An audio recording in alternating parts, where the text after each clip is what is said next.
सांसद रामदास तड़स की उप मुख्यमंत्री देवेंद्र फडणवीस से मुलाकात। भाजपा ने मुझे तीसरी बार नामांकित किया, इसलिए मैं देवेंद्र फडणवीस से मार्गदर्शन लेने आया हूं। वह मुझे बताएंगे कि अगली रणनीति कैसी तय करनी है और मुझे विश्वास है कि मैं चुना जाऊंगा।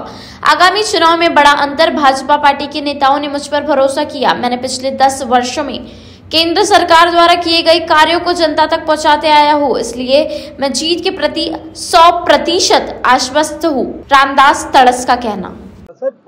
फडणवीसांच्या भेटीला तुम्ही आलात काय? भारतीय जनता पार्टीने मला तिसऱ्यांदा या ठिकाणी उमेदवारी दिली वर्धा लोकसभा मतदारसंघामध्ये आणि सज्जनच्या भेट आणि त्यांचे मार्गदर्शन घेण्याकरिता आज मी या ठिकाणी आलो आहे। त्यांचं सज्जनच्या भेट घेतली, त्यांचं मार्गदर्शन घेतलं, पुढील रणनीती कशी ठरवायची हे सुद्धा त्यांनी सांगितलं आणि येणाऱ्या काळात फार मोठ्या फरकाने सुद्धा मी या ठिकाणी विजय मिळवीन असा मला आत्मविश्वास आहे।